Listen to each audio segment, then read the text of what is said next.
Hello students, welcome back to study with Deep YouTube channel. And जैसा कि मैंने आप सभी लोगों को कहा था कि मैं डीएवी क्लास 8 के बोर्ड एग्जामिनेशन के लिए कोशिश करूंगा कि हर एक चैप्टर का एक क्विक रिवीजन वीडियो आप सभी लोगों के सामने लाया जाए, जिसमें आप लोग सभी चैप्टर्स को क्विकली रिवाइज कर पाएंगे। तो उस रिवीजन सीरीज का ये सबसे पहला वीडियो है, जिसमें हम लोग ज्योग्राफी के chapter 2 natural resources, land, soil and water का कंप्लीट डिस्कशन करेंगे। डिस्कशन मतलब साफ क्विक रिवीजन करेंगे। आप यहाँ पे बिल्कुल भी ये एक्सपेक्ट नहीं कर सकते हैं कि एक एक लाइन में आपको सही तरीके से बिल्कुल एक्सप्लेन करूं, लेकिन हाँ इतना रहेगा कि आप लोगों को बेसिक क्रैक्स जो भी होंगे पैराग्राफ के वो मिल जाएंगे, जिससे आप लोग एग्जामिनेशन में खुद से एलेबोरेट करके आंसर्स को लिख पाएंगे। क्योंकि अभी के टाइम पे सबसे इंपॉर्टेंट जो है वो है क्विक रिवीजन। तो आप लोग जल्दी जल्दी सारे चैप्टर्स को रिवाइज कर लीजिए, तो आप लोगों को बहुत ज्यादा मदद मिलेगा। लेकिन आपको एक बात का ध्यान रखना है कि क्विक रिवीजन वीडियो को देखने के बाद आप लोगों को क्विकली सारे चैप्टर्स को, यानी जो भी चैप्टर मैं यहाँ पर रिवाइज करवा रहा हूँ उस चैप्टर को आप लोग सबसे पहले एक बार इस वीडियो को देख लीजिए। उसके बाद आप लोग इसका रीडिंग खुद से एक बार कर लीजिएगा फास्ट मोड में, यानी बहुत ज्यादा धीरे धीरे आप लोगों को पढ़ने का जरूरत नहीं है, बट फास्टली आप लोग पढ़ लीजिएगा ताकि आप लोगों को अच्छे से वो चैप्टर पे कमांड बन जाए। उसके साथ साथ नीचे डिस्क्रिप्शन पे आप लोगों को डीएवी क्लास 8 के स्पेशल प्लेलिस्ट का लिंक दिया गया है। वहां पे आप लोगों को डीएवी क्लास 8 से जो भी रिलेटेड इंपॉर्टेंट कंटेंट हो सकते हैं वो सारा वहां पे अवेलेबल है, चाहे वो प्रीवियस ईयर क्वेश्चन पेपर हो, चाहे वो इंपॉर्टेंट क्वेश्चन हो, मैप वाला क्वेश्चन हो, सब वहां पे अपलोडेड है। आप लोग उस प्लेलिस्ट पे जरूर विजिट कीजिएगा। आपके सीनियर्स उसी में से पढ़ करके बहुत अच्छा मार्क्स स्कोर किए हैं। तो आज हम लोग चैप्टर 2 का क्विक रिवीजन करने वाले हैं। तो चलिए वीडियो को शुरू करते हैं। सबसे पहले पैराग्राफ में ये बताया गया है कि अर्थ एक यूनिक प्लेनेट है सोलर सिस्टम में, और लाइफ जो है वो अर्थ में पॉसिबल है सिर्फ 4 स्फीयर्स के चलते। कौन कौन से स्फीयर्स है? Lithosphere, atmosphere, hydrosphere and biosphere. Earth को 2 पार्ट में डिवाइड किया गया, एक है लैंड पार्ट, एक है वाटर पार्ट। वाटर जो है वो आप लोगों का 70% है और 30% सिर्फ और सिर्फ आपका लैंड है, यानी कि 2 पार्ट में अर्थ डिवाइडेड है। मैं ज्यादा यहाँ पे आपको एक्सप्लेन नहीं करूंगा, मैं सिंपली यहाँ पे आप लोगों को जो भी बुक में लिखा गया है उसका करेक्ट आपको बताते चलूंगा, आप लोगों को बस ध्यान से सुनना है।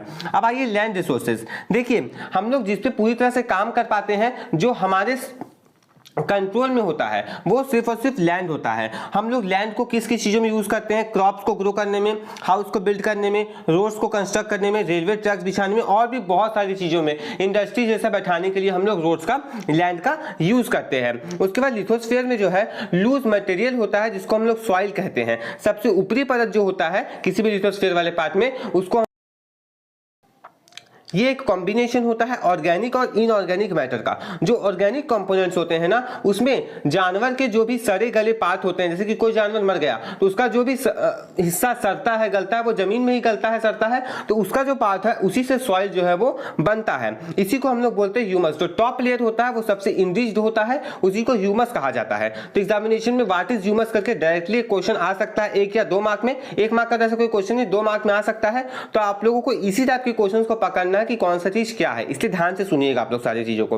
ओके, जो इनऑर्गेनिक कंपोनेंट होते हैं ना, उसमें रॉक पार्टिकल्स आते हैं, मिनरल्स आते हैं, जैसे कि लाइम हो गया, आयरन हो गया। इससे इनऑर्गेनिक पार्ट आपका किसी भी सॉइल का बनता है। सॉइल एक बहुत लंबे प्रोसेस के थ्रू बनता है, विदरिंग ये सब का प्रोसेस होता है, जो कि आपको आगे भी इस चैप्टर में समझाया गया है। बट अभी आपका चैप्टर का में फोकस ये नहीं होना चाहिए कि आप चैप्टर को सही तरीके से समझ पाए। आप लोगों को चैप्टर को रिवाइज करना है, तो इसे एज अ रिवीजन ही लीजिएगा। ऐसा मत करिएगा कि हम लोग चैप्टर को यहाँ पे समझने के लिए आए हैं। ओके, इस वाले पार्ट में जो आपको यहाँ पर दिख रहा है 3rd पैराग्राफ, इसमें उतना कुछ इंपॉर्टेंट बताया नहीं गया है, तो आप इसे खुद से पढ़ सकते हैं। उसके बाद लैंड यूज की अगर हम लोग बात करें तो देखिए लैंड को हम लोग बहुत सारे पर्पसेस के लिए यूज करते हैं, जैसे कल्टीवेशन ऑफ क्रॉप्स हो गया, हाउसेस को बिल्ड करने के लिए, रोड्स के कंस्ट्रक्शन के लिए, रेलवे के कंस्ट्रक्शन के लिए, एंड ऑल सारी चीजों के लिए हम लोग जो है लैंड को यूज करते हैं। एंड इसी यूज करने के तरीकों को लैंड यूज पैटर्न कहा जाता है। ओके, लैंड का जो परसेंटेज, यानी लैंड तो बहुत है ना, अब उसका परसेंटेज अलग अलग चीजों में डिवाइडेड है। कुछ में क्रॉप्स ग्रो करवाया जा रहा है, कुछ में दूसरी चीजों को किया जा रहा है।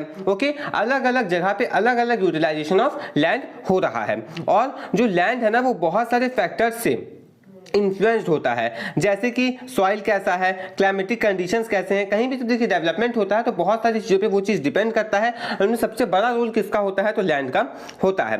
उसके बाद लैंड यूज पैटर्न का स्टडी क्यों इंपॉर्टेंट है? तो किसी भी कंट्री की इकोनॉमिक प्लानिंग के लिए कि किस प्रकार से कोई नेशन आगे बढ़ेगा, उसके लिए लैंड यूज का पैटर्न बहुत ज़्यादा इंपॉर्टेंट होता है। और ये हम लोगों को इस चीज़ में अलाउ करता है कि हम लोग समझ पाएं कि आखिर कितना लैंड हमारे पास है और किस टाइप से हम लोग उस लैंड को यूज कर सकते हैं जिससे कंट्री ज़्यादा से ज़्यादा आगे बढ़ पाए। ओके, उसके बाद आप लोग यहाँ पे देख सकते हैं कि ऐसा कहा गया है साइंटिफिक नॉर्म्स के हिसाब से कि 33% एरिया किसी भी वर्ल्ड में, मतलब किसी भी कंट्री में, या फिर वर्ल्ड की बात यहाँ पे कर दिया गया है कि 33% हिस्सा जो है वर्ल्ड का वो फॉरेस्ट से ढका हुआ होना चाहिए ताकि इकोलॉजिकल बैलेंस को क्या किया जाए, मेंटेन किया जाए। अब एग्जाम में 1 मार्क में डायरेक्टली क्वेश्चन आ सकता है कि कितना पार्ट फॉरेस्ट से ढका होना चाहिए। लगभग 33% पार्ट जो है वो फॉरेस्ट से ढका होना चाहिए। ओके, बस आप लोगों को इसमें इतना ही इंपॉर्टेंट है, अगर आप आगे चाहें तो आगे पढ़ सकते हैं। देखिए मैं पूरी चीजें इसलिए एक्सप्लेन नहीं कर रहा हूं क्योंकि बहुत ज्यादा टाइम लगेगा और उतना टाइम अभी आपके पास भी नहीं है, क्योंकि मेन इंपॉर्टेंट चीज इस चैप्टर के अंत में आता है।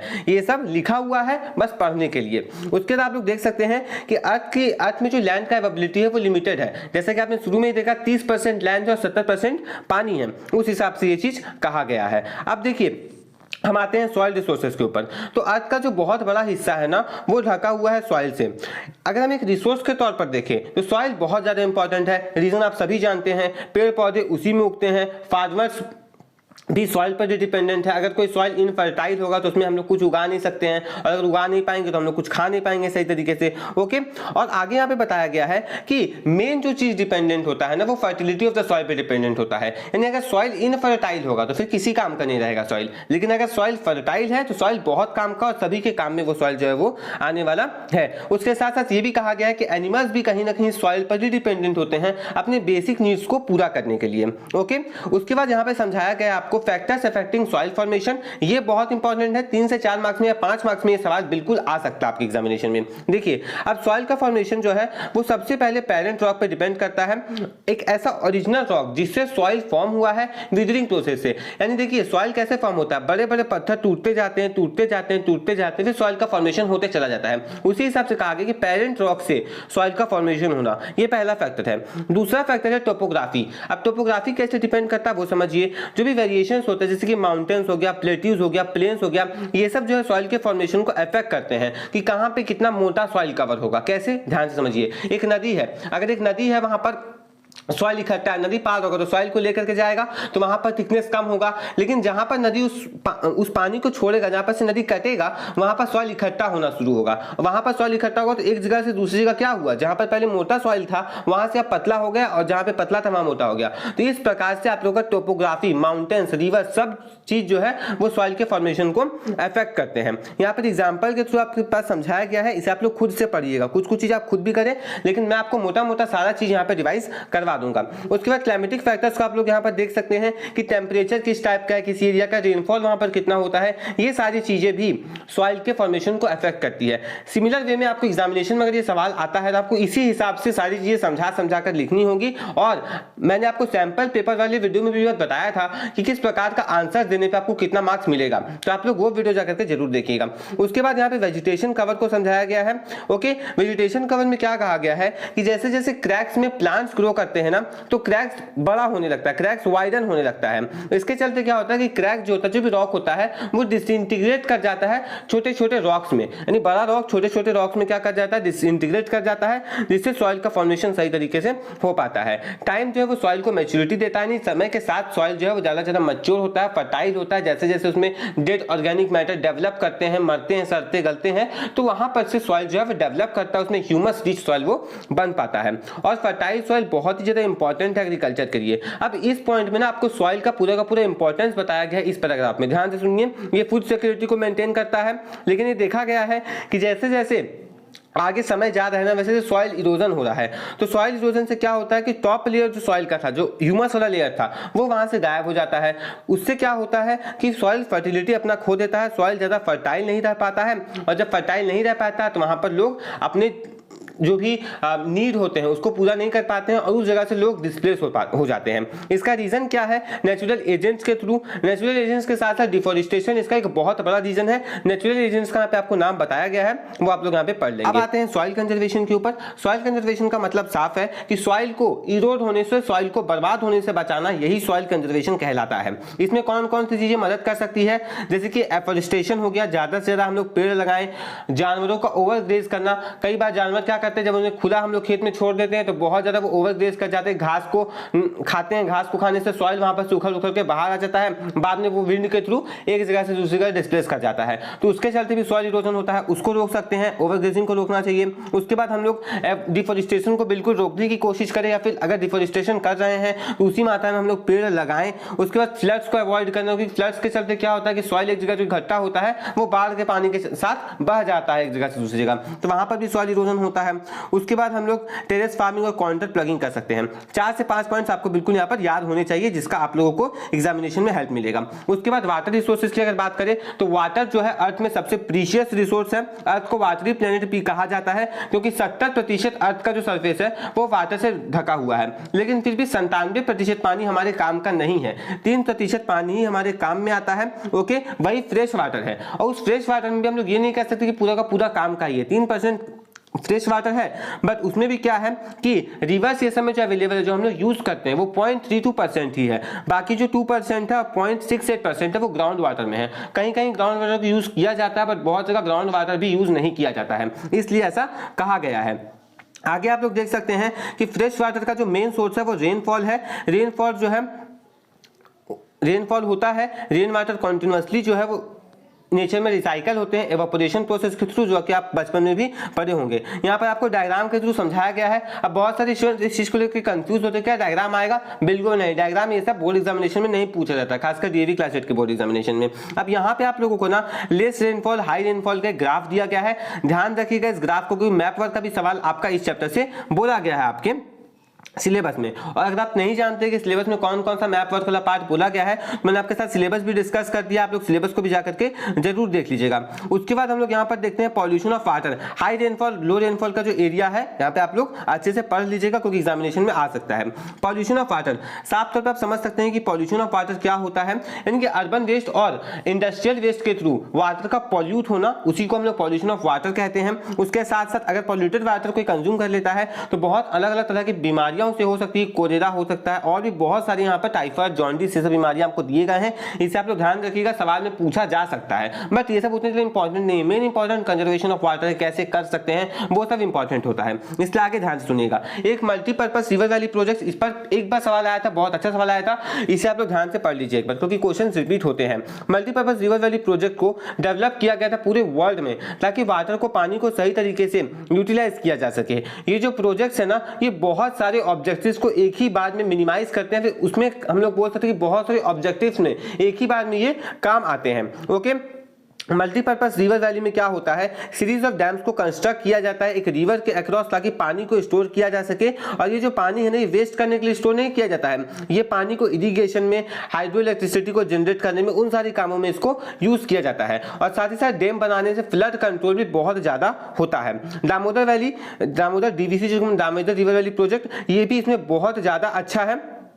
उसके बाद Hirakud dam in Asia, Aswan in Egypt and Hoover valley project in USA are some of the multipurpose river valley projects. Dam बहुत ज्यादा यूजफुल होते हैं। अब आपको 5 पॉइंट्स डैम, अब यहाँ पे आप देख सकते हैं डैम्स बहुत ज्यादा यूजफुल है, बहुत सारे पर्पसेस के लिए वो काम आते हैं, लेकिन बड़े डैम्स बहुत सारा क्रिटिसिज्म झेलते हैं, क्योंकि वो बहुत सारी चीजों का इफेक्ट करते हैं। जैसे कि बहुत सारे फॉरेस्ट जो है वो रिवर वाटर के अंदर या पानी के अंदर समझ सकते हैं आप कि वो डूब जाते हैं। रिवर वाटर डाइवर्ट कर जाता है, पॉपुलेशन वहां से हट जाता है। जब डैम खोला जाता है तो बाढ़ आता है, और बाढ़ आने से क्या होता है, वहां पर से पॉपुलेशन को हटाया जाता है कि यहाँ पर से हटी नहीं तो आप बह जाएंगे। इस प्रकार की चीज आप सुनते भी होंगे, ये सब आप बिहार ये सब में देखते होंगे, जब बाढ़ आता है तो कितने ज्यादा लोग वहां पर से डिस्प्लेस होते हैं। उत्तराखंड ये सब में जब बाढ़ आता है तो बहुत सारे लोग वहां पर से डिस्प्लेस करवाए जाते हैं। एक्सेसिव रेन के चलते फ्लड्स, बाढ़ आ जाते हैं, जैसे कि मैंने आपको पहले ही समझाया। तो ये 5 पॉइंट्स मिनिमम आप लोग यहाँ पर से याद रखेंगे। उसके बाद हम लोग बात करते हैं कि वाटर कंजर्वेशन मेथड, वाटर को आप लोग कैसे कैसे कंजर्व कर सकते हैं। तो पहला मेथड हो जाएगा वाटर हार्वेस्टिंग। दूसरा है कि आप लोग इंडस्ट्रीज को जो भी पानी दे रहे हैं उसको रोकें, उसको रिसाइकल पानी से ही मानी वो जो पानी वेस्ट के रूप में बहा रहे हैं उसी को रिसाइकल करके वो दोबारा यूज करें, तो वहां पर पानी का जो कंजर्वेशन है वो सही तरीके से हो पाएगा। उसके बाद डोमेस्टिक डिमांड जो है उसको मॉडर्न मीन्स के थ्रू हम लोग रिप्लेस कर सकते हैं कि हाँ अभी पानी बचाव का जो भी नया नया तरीका आया है उसको हम लोग यूज कर सकते हैं डोमेस्टिक चीजों के लिए। उसके बाद आता है वाटर को हम लोग अच्छे अभी जो नए नए मेथड्स आए हैं इरिगेशन के, जैसे कि स्प्रिंकलर मेथड हो गया, इन सारी चीजों से ड्रिप इरिगेशन हो गया, इन सारी चीजों से हम लोग इरिगेशन एग्रीकल्चर के टाइम पर भी उसका यूज कर सकते हैं। और यहाँ पे 4-5 पॉइंट्स आपको लिखे गए हैं, जैसे कि सेंसर टेप्स लगाया जाए पब्लिक प्लेसेस में, उसके बाद रिवर के अक्रॉस डैम बनाया जाए, वो सारी चीजें आपको यहाँ पर समझाई गई है। तो 2 पॉइंट्स मैं आपके लिए छोड़ा हूँ, बाकी सारे पॉइंट्स मैंने आपको यहाँ पर समझा दिए हैं। स्टूडेंट्स इसी के साथ हमारा वीडियो कंप्लीट हो गया, जिसमें हमने 15 से 16 मिनट के अंदर पूरे चैप्टर को क्विकली रिवाइज कर दिया है। उम्मीद करते हैं कि आपको ये वीडियो अच्छा लगा हो। अगर आपको ये वीडियो अच्छा लगा तो इस वीडियो को लाइक कर दीजिए, और अगर आप इस चैनल पर नए हैं तो चैनल को सब्सक्राइब करके बेल आइकन को प्रेस करके ऑल पे प्रेस कर लीजिए, क्योंकि डीएवी क्लास 8 से रिलेटेड सारे कंटेंट आपको इस चैनल पर मिल जाएंगे। स्टूडेंट्स इस वीडियो को अपने फ्रेंड्स के साथ, अपने क्लासमेट के साथ अधिक से अधिक शेयर कीजिए एंड अपना एक कमेंट जरूर करिएगा कि आपको ये रिवीजन सीरीज कैसा लग रहा है और आप अगला कौन सा चैप्टर चाहते हैं। नीचे कमेंट बॉक्स में कमेंट करके जरूर बताइएगा, क्योंकि आपका एक कमेंट हमें बहुत ज्यादा मोटिवेट करता है और आपका एक ही कमेंट हमें गाइड भी करता है ताकि हम लोग कौन सा चैप्टर आगे बनाएं। मिलते हैं अगले वीडियो में। Thanks for watching. जय हिंद, जय भारत।